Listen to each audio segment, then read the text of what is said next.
साथियों नमस्कार, स्वागत है आपका अपने चैनल सक्सेस जंक्शन एक कदम सफलता की ओर में। और हम लेकर के आ गए आपके लिए सभी प्रतियोगी परीक्षाओं की दृष्टि से अति महत्वपूर्ण इतिहास के ऐसे प्रश्न जो आयोगों के फेवरेट है, यानी किसी न किसी परीक्षा में ये प्रश्न पूछे गए हैं और बार बार आयोगों के द्वारा इन प्रश्नों को रिपीट किया जाता है। चाहे वो एनटीपीसी हो, चाहे वो एमपीपीएससी हो, चाहे वो व्यापम हो या एसएससी जीडी हो, सबकी दृष्टि से अति महत्वपूर्ण प्रश्न आपके सामने आ रहे हैं।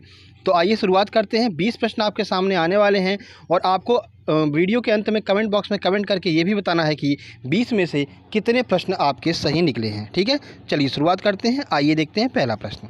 तो देखिए पहला प्रश्न, निम्नलिखित में से कौन बौद्ध धर्म की पवित्र पुस्तकों में से एक है? टोरा, दावेस्ता, कल्पसूत्र या फिर त्रिपिटक? आइए देखते हैं इसका आंसर।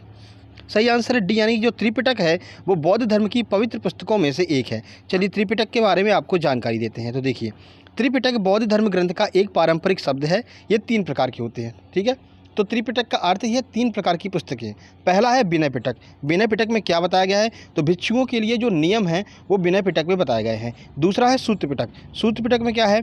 तो बुद्ध के उपदेशों का जो संग्रह है वो सूत्र पिटक में किया गया है। उसके बाद है अभिधम्म पिटक। तो अभिधम्म पिटक में बुद्ध की शिक्षाओं के दर्शन है। ठीक है, तो ये 3 प्रकार के पिटक हैं, इनको मिला करके त्रिपिटक कहा जाता है और ये त्रिपिटक जो है बौद्ध धर्म से संबंधित है। ठीक है, चलिए आगे बढ़ते हैं, अगला प्रश्न देखते हैं। तो देखिए किसके शासनकाल को मुगल युग का वास्तुकला का युग कहा जाता है? ऑप्शन ए है अकबर, ऑप्शन बी है Jahangir, option C Shahjahan, option number D है हुमायूं। बार बार यह परीक्षाओं में पूछा गया है कि किसके शासनकाल को मुगल काल का वास्तुकला का स्वर्ण युग कहा जाता है। चलिए आंसर देखते हैं। सही आंसर है सी, यानी कि शाहजहां के शासनकाल को मुगल काल के वास्तुकला का स्वर्ण युग कहा जाता है। वास्तुकला का मतलब समझ रहे हैं? मतलब ज़्यादा से ज़्यादा बिल्डिंगों का यहाँ पर निर्माण कराया गया है, इमारतों का निर्माण कराया गया है। किसके शासनकाल में कराया गया है? तो शाहजहां के शासनकाल में कराया गया है। शाहजहां का शासनकाल 1628 से 1658 तक को मुगल काल की वास्तुकला के युग के रूप में जाना जाता है। उन्होंने ताजमहल, लाल किला आदि जैसे बड़े बड़े जो है इमारतों के निर्माण करवाया था। किसने? शाहजहां ने। शाहजहां ने ही अपनी राजधानी आगरा से दिल्ली स्थानांतरित की थी। ठीक है, तो दिल्ली में लाल किला बनवाया और अपनी राजधानी आगरा से लेकर के दिल्ली आ गए थे। कौन? शाहजहां। ठीक है, चलिए आगे बढ़ते हैं, अगला प्रश्न देखते हैं। सिंधु घाटी सभ्यता के काल में निम्नलिखित में से कौन सा प्रसिद्ध बंदरगाह हुआ करता था? लोथल, कालीबंगा, धौलावीरा या फिर हड़प्पा? आंसर देखते हैं। सही आंसर है ए, यानी कि जो लोथल है वो सिंधु घाटी सभ्यता का एक बंदरगाह हुआ करता था। ठीक है, यहाँ पर क्या है, व्यापार वगैरह हुआ करते थे। तो लोथल प्राचीन सिंधु घाटी सभ्यता का एक दक्षिणी शहर था जो आधुनिक राज्य गुजरात में स्थित है। वर्तमान में लोथल कहाँ पर है? तो वर्तमान में लोथल गुजरात राज्य में स्थित है। लोथल की खोज किसने की थी? कई बार पूछा गया है। तो पुरातत्वविद एस.आर. राव के द्वारा लोथल की खोज की गई थी। ठीक है, तो याद रखिएगा लोथल वर्तमान गुजरात में है। हड़प्पा कालीन एक बंदरगाह हुआ करता था लोथल। ठीक है, चलिए आगे बढ़ते हैं, अगला प्रश्न देखते हैं। अगला प्रश्न है, बुद्ध ने अपना पहला उपदेश कहाँ पर दिया था? काशी, सारनाथ, कुशीनगर या फिर बोधगया? आइए आंसर देखते हैं। सही आंसर है बी, यानी कि सारनाथ में बुद्ध ने अपना पहला उपदेश दिया था। देखिए सारनाथ उत्तर प्रदेश में स्थित है। तो बुद्ध ने अपना पहला उपदेश सारनाथ में दिया था, जिसे बौद्ध धर्म ग्रंथों में धर्म चक्र प्रवर्तन के नाम से जाना जाता है। तो याद रखिएगा बुद्ध के पहले उपदेश को धर्म चक्र प्रवर्तन कहा जाता है। उत्तर प्रदेश के सारनाथ में यह उपदेश दिया गया था। बुद्ध ने प्राकृत भाषा में उपदेश दिया था तथा इनकी मृत्यु कहाँ पर हुई थी? तो कुशीनगर में इनकी मृत्यु हुई थी। कुशीनगर भी आपका उत्तर प्रदेश राज्य में ही स्थित है। ठीक है, भाषा जरूर याद रखिए क्योंकि कई बार पूछा गया है कि बुद्ध ने किस भाषा में अपने उपदेश दिए थे। तो याद रखिएगा आम जनों की भाषा प्राकृत भाषा में इन्होंने अपने उपदेश दिए थे। ठीक है, आगे बढ़ते हैं। देखिए निम्नलिखित में से किसने अकबरनामा लिखा था? अमीर खुसरो, अकबर, अबुल फजल या फिर बीरबल? आइए आंसर देखते हैं। सही आंसर सी, यानी कि अबुल फजल के द्वारा अकबरनामा लिखा गया था। ठीक है, कुछ जानकारी आपको देते हैं। तो अकबरनामा अकबर के शासनकाल का एक आधिकारिक इतिहास है, यानी कि अकबर के शासनकाल में क्या क्या हुआ था ये सारी चीज़ें आपको अकबरनामा में देखने को मिल जाएंगी। इसे उनके दरबारी कवि या फिर इतिहासकार और जीवनी लेखक अबुल फजल के द्वारा लिखा गया था। यह फारसी भाषा में लिखा है। यह प्रश्न भी कई बार पूछा गया है कि अकबरनामा किस भाषा में लिखा है? तो फारसी भाषा में लिखा गया है। ठीक है, बाबरनामा किस भाषा में लिखा है? तो तुर्की भाषा में बाबरनामा को लिखा गया। ये भी आपको साथ में ही याद रखना है। आगे बढ़ते हैं। देखिए वीडियो पसंद आ रहा हो तो मेरे भाई वीडियो को अभी लाइक कर दीजिएगा, ठीक है। देखिए, कनिष्क ने किस स्थान पर चौथी बौद्ध संगीति का आयोजन करवाया था? काशी, वत्स, पाटलिपुत्र या फिर कश्मीर? आइए आंसर देखते हैं। सही आंसर है डी, यानी कि कश्मीर में कनिष्क के द्वारा चौथी बौद्ध संगीति का आयोजन करवाया गया था। देखिए, कनिष्क ने कश्मीर के कुंडलवन में चौथी बौद्ध परिषद का आयोजन किया था, जिसमें अश्वघोष, नागार्जुन, वसुमित्र जैसे विद्वानों ने इसमें भाग लिया था। अशोक के शासनकाल के दौरान कश्मीर मौर्य साम्राज्य का हिस्सा बन गया, ये आपको याद रखना है। देखिए, कश्मीर में बड़ा विद्रोह हुआ करता था, ठीक है। तो जो उस समय जो वर्तमान में राजा थे, उन्होंने अशोक को भेजा कि अशोक तुम जाओ जरा कश्मीर पर देख कर आओ कि कश्मीर में क्या परेशानी हो रही है। तो अशोक कश्मीर में गया और वहाँ पर उसने सभी विद्रोहों को दबा दिया। तो अशोक के शासनकाल के दौरान कश्मीर जो है वो मौर्य साम्राज्य का हिस्सा बन गया था, ठीक है। और कश्मीर में बौद्ध धर्म की भी शुरुआत हो गई थी अशोक के समय पर ही, ठीक है। चलिए आगे बढ़ते हैं, अगला प्रश्न देखते हैं। लोदी वंश की स्थापना किसके द्वारा की गई थी? बहलोल लोदी, इब्राहिम लोदी, सिकंदर लोदी या फिर इनमें से कोई नहीं? आंसर की बात करते हैं। सही आंसर है ए, यानी कि बहलोल लोदी के द्वारा लोदी वंश की स्थापना की गई थी। यह प्रश्न MPPSC द्वारा पूछा जा चुका है, कई बार पूछा जा चुका है, ठीक है। देखिए, तो लोदी वंश की स्थापना बहलोल लोदी ने 1451 में की थी। उन्होंने 1489 तक दिल्ली पर शासन किया। यह पहले अफगानी राजा थे जिन्होंने बहलोली सिक्के नामक एक तांबे के सिक्के की भी पेशकश की थी, ठीक है। तो पहले अफगानी राजा कौन थे? तो वो बहलोल लोदी थे। 1489 तक इन्होंने दिल्ली पर शासन किया था। 1451 में लोदी वंश की स्थापना की थी, ठीक है। सिक्के याद रखिएगा, तो बहलोली सिक्के जो है बहलोल लोदी के द्वारा चलाए गए थे, ठीक है। आगे बढ़ते हैं। देखिए, अगला प्रश्न, निम्नलिखित में से किसने मनसबदारी प्रथा की शुरुआत की थी? अकबर, जहांगीर, शाहजहां, शेरशाह सूरी? आंसर देखें। सही आंसर है ए, यानी अकबर के द्वारा मनसबदारी प्रथा की शुरुआत की गई थी। देखिए, अकबर तीसरे मुगल सम्राट थे जिन्होंने 1556 से 1605 तक इस मुगल वंश पर शासन किया था, ठीक है। अकबर 13 वर्ष की उम्र में सम्राट बन गए थे। ये हमने आपको बताया था एक बार पहले भी, यहाँ पर प्रश्न आया था। तो अकबर को 13 वर्ष की उम्र में यहाँ पर सम्राट बना दिया गया था। उनके संरक्षक के रूप में बैरम खान कार्य कर रहे थे, ठीक है। तो बैरम खान ने युद्ध लड़ा था और अकबर को जो है 13 वर्ष की उम्र में यहाँ पर राजा घोषित कर दिया गया था, ठीक है। चलिए, मनसबदारी प्रथा की शुरुआत अकबर के द्वारा ही की गई थी। आपको पता है अकबर ने कई राजाओं को यहाँ पर मनसब प्रदान किए थे कि मान सिंह को इतने हज़ार का मनसब प्रदान किया जाता है, राजा बीरबल को इतने हज़ार का मनसब प्रदान किया जाता है। तो ये मनसबदारी जो प्रथा है वो अकबर के द्वारा शुरू की गई थी। और टोडरमल, कई बार यह प्रश्न पूछा गया है, जो टोडरमल है वो अकबर का राजस्व मंत्री था। ये आपको याद रखना है, टोडरमल अकबर का राजस्व मंत्री हुआ करता था, ठीक है। आगे बढ़ते हैं। देखिए, हड़प्पा सभ्यता में सबसे पहले जुताई के क्षेत्र के प्रमाण कहाँ पर मिलते हैं? यह NTPC में भी पूछा गया है। हमने जब आपको सुबह आपके करंट अफेयर करा रहे थे उसमें भी हमने आपको बताया था जब हम यहाँ पर NTPC के पेपर्स को सॉल्व कराते हैं, 4 से 5 क्वेश्चन हम डेली NTPC के स्क्रीनशॉट लेकर के आते हैं अपनी करंट अफेयर वाली वीडियो में, वहाँ पर भी हमने आपको यह प्रश्न कराया था। यानी कि NTPC 2021 वाले एग्जाम जो अभी 3 फरवरी को हुआ था उसमें यह प्रश्न पूछा गया था। तो कालीबंगा, धौलावीरा, कालीबंगा या फिर सुरकोटदा? आइए आंसर देखते हैं। देखिए, इसका आंसर क्या है? सही आंसर है ए, यानी कि कालीबंगा में जो है सबसे पहले जुताई वाले क्षेत्र के प्रमाण पत्र मिले हैं, ठीक है। 2 बार कालीबंगा हो गया, लेकिन आपको याद रखना है कालीबंगा में जुताई के सबसे पहले प्रमाण मिले थे। देखिए, पुरातत्वविदों को कालीबंगा में हड़प्पा सभ्यता के सबसे पहले जुताई क्षेत्र के प्रमाण मिले। कालीबंगा कहाँ पर है? तो राजस्थान में कालीबंगा स्थित है। इसकी खुदाई का कार्य BB लाल और BK थापर द्वारा 1960 में किया गया था और काली चूड़ियों की यहाँ से प्राप्ति हुई थी, इस वजह से इसे कालीबंगा नाम दे दिया गया, ठीक है। वर्तमान राजस्थान में स्थित है, ये आपको याद रखना है। कई बार पूछा गया है कि किसने कालीबंगा की खोज की थी, तो VK थापर का नाम यहाँ पर बार बार पूछा जाता है, तो याद रखिएगा VK थापर और BB लाल को भी याद रखिएगा, ठीक है। आगे बढ़ते हैं। मौर्य वंश के बाद निम्नलिखित में से किसने मगध पर शासन किया? हर्यक वंश, शिशुनाग वंश, शुंग वंश या फिर नंद वंश? आइए देखते हैं सही आंसर क्या है। देखिए, सही आंसर है सी, यानी कि शुंग वंश ने यहाँ पर शासन किया था मौर्य वंश के बाद में मगध साम्राज्य पर। देखिए, तो मौर्य वंश के पश्चात शुंग वंश की स्थापना पुष्यमित्र शुंग के द्वारा की गई थी, ठीक है। शुंग वंश की राजधानी क्या थी? तो शुंग वंश की राजधानी पाटलिपुत्र हुआ करती थी। शुंग वंश में 3 महत्वपूर्ण शासक हुए जिनके नाम प्रसिद्ध हैं। पहला था पुष्यमित्र शुंग, दूसरा अग्निमित्र और तीसरा देवभूति। ये तीनों शासक जो हैं वो शुंग वंश के शासक हैं, याद रखिएगा, परीक्षाओं में पूछा जा चुका है। आगे बढ़ते हैं, अगला प्रश्न देखते हैं। जैन धर्म और बौद्ध धर्म ग्रंथों में संबंधित कौन सा प्रसिद्ध तीर्थ स्थल उत्तर प्रदेश में, यानी कि जो जैन धर्म से भी संबंधित हो और जो बौद्ध धर्म से भी संबंधित हो, ऐसा प्रसिद्ध तीर्थ स्थल किस राज्य में स्थित है? उत्तर प्रदेश में कहाँ पर स्थित है? कौशाम्बी, सारनाथ, देवीपाटन, कुशीनगर? आइए आंसर देखते हैं। सही आंसर है, यानी कि कौशाम्बी में वह स्थान स्थित है जहाँ पर जैन धर्म और बौद्ध धर्म दोनों की आस्था का केंद्र एक साथ मौजूद है। देखिए, तो कौशाम्बी उत्तर प्रदेश में जैन और बौद्ध दोनों का प्रसिद्ध तीर्थ स्थान है। यह 16 महाजनपदों में से एक साम्राज्य की राजधानी थी। ठीक है, तो याद रखिएगा कौशाम्बी में जो है यहाँ पर जो है बौद्ध धर्म और जैन धर्म दोनों के एक साथ यहाँ पर धर्मों के प्रचार यहाँ पर मिलते हैं कौशाम्बी में। ठीक है, उत्तर प्रदेश के कौशाम्बी में। आगे बढ़ते हैं, देखिए अगला प्रश्न, चंद्रगुप्त मौर्य का पुत्र कौन था? बिंदुसार, चंद्रगुप्त द्वितीय, अशोक या फिर बिंबिसार? आइए आंसर देखते हैं। सही आंसर ए यानी कि बिंदुसार जो है वो चंद्रगुप्त मौर्य का पुत्र था। ठीक है, देखिए कुछ जानकारी। तो बिंदुसार चंद्रगुप्त मौर्य का पुत्र था। बिंदुसार लगभग 297 ईसा पूर्व सिंहासन पर बैठा था और बिंदुसार को अमृत घट के नाम से भी जाना जाता है। तो याद रखिएगा बिंदुसार को अमृत घट के नाम से जाना जाता है। इनसे संबंधित एक कहानी हम आपको बता देते हैं। कहानी काफ़ी प्रचलित है कि जो चंद्रगुप्त मौर्य की रानी थी, तो चंद्रगुप्त मौर्य की रानी जो है जब यहाँ पर जन्म देने वाली थी बिंदुसार को, तो यहाँ पर बता दिया गया कि बिंदुसार का जन्म नॉर्मल कंडीशन में नहीं होगा।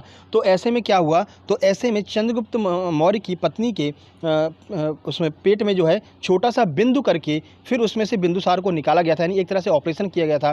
तभी से बिंदुसार का नाम बिंदुसार पड़ गया, क्योंकि बिंदु में से बिंदु जैसा छेद करके उनको निकाला गया था बिंदुसार को, इसीलिए उनका नाम बिंदुसार पड़ गया था। तो ऐसे आप याद रख सकते हैं कि चंद्रगुप्त मौर्य का पुत्र कौन था? बिंदुसार था। बिंदुसार का पुत्र कौन था? अशोक महान बिंदुसार का पुत्र था। ठीक है, चलिए आगे बढ़ते हैं। बुद्ध के काल के दौरान वज्जी महाजनपद की राजधानी कहाँ पर हुआ करती थी? पावापुरी, चंपा, माहिष्मती या फिर वैशाली? आइए देखते हैं। सही आंसर है डी यानी कि वैशाली में जो है बुद्ध के काल के दौरान वज्जी महाजनपद की राजधानी वैशाली हुआ करती थी। ठीक है, देखिए तो वज्जी जो है आधुनिक बिहार में एक गणतंत्रक महाजनपद थी जिसकी राजधानी वैशाली हुआ करती थी। तो वज्जी कहाँ पर स्थित थी? तो वज्जी जो है वो बिहार राज्य में स्थित थी और इसकी राजधानी क्या थी? तो वैशाली जो है वज्जी की राजधानी हुआ करती थी। इसके गढ़ या सभाओं द्वारा इसे संचालित किया जाता था। ठीक है, तो बस आपको इतना याद रखना है, बुद्ध के काल के दौरान वज्जी महाजनपद की राजधानी वैशाली हुआ करती थी। ठीक है, आगे बढ़ते हैं। निम्नलिखित 4 वेदों में से किसमें जादुई मंत्रों का लेखा जोखा है? ऋग्वेद, सामवेद, यजुर्वेद या फिर अथर्ववेद?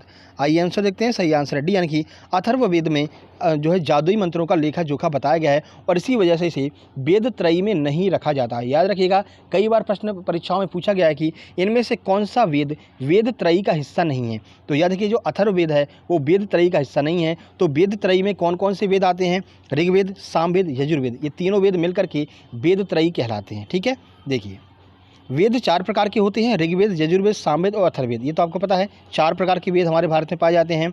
सबसे प्राचीन वेद ऋग्वेद है, ये भी आपको पता है। 1048 इसमें ऋचाओं का वर्णन किया गया है। तंत्र मंत्र और जादू टोना का वर्णन अथर्ववेद में किया गया है। ठीक है, तो याद रख सकते हैं तंत्र मंत्र और जादू टोना का वर्णन अथर्ववेद में किया गया है, इसी वजह से अथर्ववेद को वेद त्रयी में शामिल नहीं किया गया है। ठीक है, आगे बढ़ते हैं।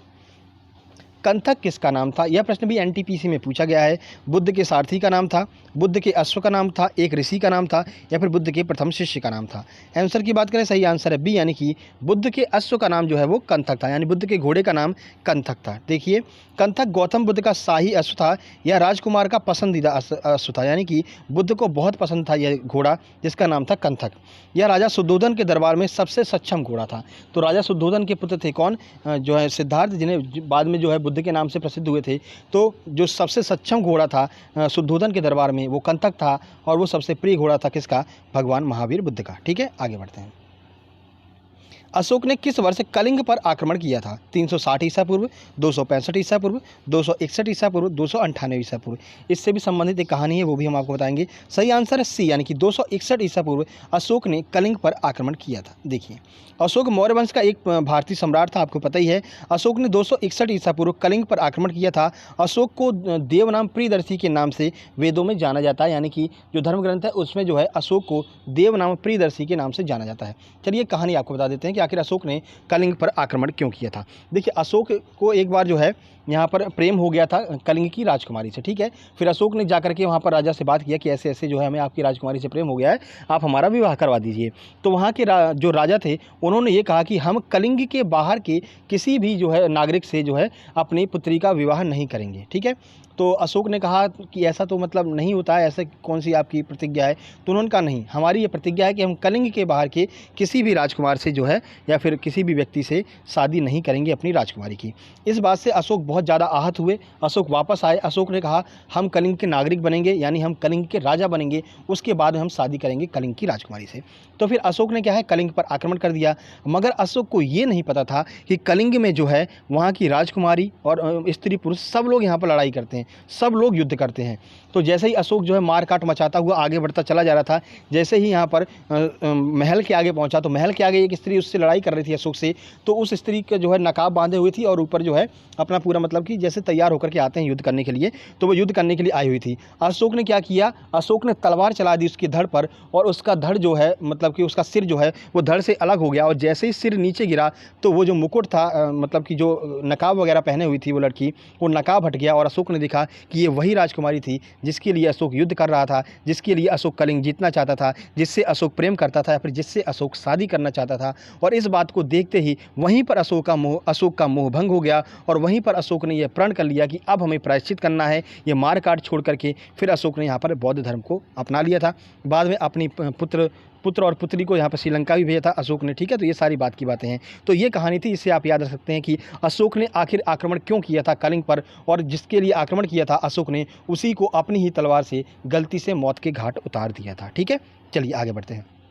मेरे भाई वीडियो पसंद आ रहा हो, ये अतिरिक्त जो एडिशनल हम आपको जानकारी दे रहे हैं ये पसंद आ रही हो तो कमेंट बॉक्स में कमेंट करके बताइएगा कि ये वीडियो कैसी लग रही है और लाइक जरूर कर दीजिएगा, ठीक है। देखिए, मुगल शासनकाल में पुलिस बल के मुखिया को क्या कहा जाता था? दीवान, फौजदार, सूबेदार या फिर कोतवाल? आइए देखते हैं सही जानकारी। सही आंसर है डी, यानी कि कोतवाल कहा जाता था मुगल काल में पुलिस बल के मुखिया को। देखिए, तो मुगल काल के दौरान अधिकारियों द्वारा वित्त, पुलिस और अन्य कार्यों का प्रशासन किया जाता था।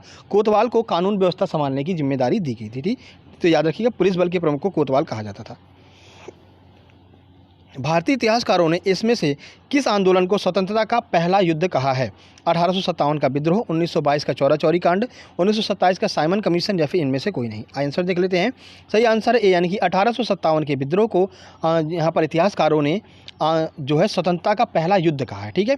तो स्वतंत्रता का पहला युद्ध इतिहासकारों ने कहा है। जबकि एक और प्रश्न बनता है, तो बी.डी. सावरकर ने 1857 के विद्रोह को क्या कहा है? तो बी.डी. सावरकर ने 1857 के विद्रोह को प्रथम स्वतंत्रता संग्राम की संज्ञा दी है। तो याद रखिएगा, प्रथम स्वतंत्रता संग्राम किसने कहा है? बी.डी. सावरकर ने कहा है। ये आपको याद रखना है क्योंकि यह प्रश्न ऐसा का ऐसा same to same SSC CGL में पूछा गया था, ठीक है।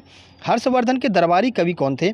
बिल्हड़, जयदेव, बाणभट्ट या फिर चंद्रबरदाई? आंसर देखते हैं। सही आंसर है सी, यानी कि जो बाणभट्ट थे वो हर्षवर्धन के दरबारी कवि हुआ करते थे। चंद्रबरदाई तो पता ही आपको पृथ्वीराज चौहान के हैं, पृथ्वीराज रासो इन्होंने ही लिखी है, ठीक है। तो बाणभट्ट राजा हर्षवर्धन के दरबारी कवि थे। भागवत ने संस्कृत में हर्षवर्धन की जीवनी हर्षचरित भी लिखी है। तो जो बाणभट्ट हैं इन्होंने हर्षवर्धन की जीवनी हर्षचरित लिखी। कई बार प्रश्न पूछा गया है हर्षचरित के रचनाकार कौन है, तो याद रखिएगा बाणभट्ट जो है वो हर्षचरित के रचनाकार हैं। उन्होंने अपनी जीवनी में थानेश्वर के साथ अपने संबंधों का भी वर्णन किया है, ठीक है। तो थानेश्वर में किस तरह का कार्य प्रभार हुआ करता था, किस तरह का राजकाज चलता था, उसकी भी जानकारी जो है बाणभट्ट के द्वारा दी गई थी, ठीक है। चलिए आगे बढ़ते हैं, अगला प्रश्न देखते हैं। प्रसिद्ध अलाई दरवाज़ा, 1000 स्तंभों का महल और सीरी का किला किस शासक के द्वारा बनवाया गया है? अलाउद्दीन खिलजी, बदरुद्दीन तैयब जी, जलालुद्दीन खिलजी या फिर अकबर? आइए आंसर देखते हैं। सही आंसर है ए, यानी कि अलाउद्दीन खिलजी के द्वारा प्रसिद्ध अलाई दरवाज़ा, 1000 स्तंभों का महल और सीरी का किला, ये तीनों स्मारक जो है अलाउद्दीन खिलजी के द्वारा बनवाए गए थे। देखिए, ये तो हमने आपको बता ही दिया। अलाउद्दीन खिलजी जो है बाजार व्यवस्था के लिए बहुत प्रसिद्ध था, यानी कि बाजार नियंत्रण प्रणाली जो है वो अलाउद्दीन खिलजी की नंबर 1 की थी। उसको आगे चल के बहुत से राजाओं ने बाजार व्यवस्था प्रणाली को अपनाया था। तो बाजार व्यवस्था प्रणाली के लिए अलाउद्दीन खिलजी प्रसिद्ध था, ठीक है। आगे बढ़ते हैं। अलाउद्दीन खिलजी के बारे में आपको पता होगा, अगर कोई भी यहाँ पर जो दुकानदार था अगर वो गलती से भी अगर कम तौल दिया करता था तो अलाउद्दीन खिलजी उतना ही मांस कटवा करके उसके शरीर से उतना ही मांस कटवा करके जो ग्राहक था उसको दिया करता था। तो बहुत ज़्यादा भय था, तो इस वजह से जो है यहाँ पर बेईमानी और जमाखोरी नहीं हुआ करती थी अलाउद्दीन खिलजी के शासनकाल में, ठीक है। आइए देखते हैं आज का प्रश्न क्या है, जिसे आपको कमेंट बॉक्स में कमेंट करके बताना है और ये भी बताना है वीडियो आपको कैसी लगी। देखिए, सिंधु घाटी सभ्यता के किस स्थल को मृतकों का टीला कहा जाता है? बहुत फेमस प्रश्न है, कई बार यहाँ पर बहुत से आयोगों के द्वारा, व्यापकों के द्वारा तो कई बार पूछा गया है, मृतकों का टीला किसे कहा जाता है? वीडियो पसंद आई वीडियो को लाइक कीजिए, दोस्तों के पास शेयर कीजिए, चैनल को सब्सक्राइब कर लीजिए और इस वीडियो की PDF प्राप्त करने के लिए आप हमारा टेलीग्राम चैनल ज्वाइन कर सकते हैं। टेलीग्राम ऐप पर जाकर के सर्च कीजिए सक्सेस जंक्शन, आपको हमारा लोगो और चैनल इस तरह से दिखाई देगा, उसको ज्वाइन कर लीजिए, वहाँ से आप PDF देख सकते हैं, PDF वहाँ पर आप डाउनलोड कर सकते हैं। जल्दी मिलते हैं एक नई वीडियो में, तब तक के लिए नमस्कार, धन्यवाद। कल सुबह की करंट अफेयर देखना मत भूलिएगा क्योंकि करंट अफेयर बहुत महत्वपूर्ण है आपकी सभी आगामी परीक्षाओं के लिए। नमस्कार।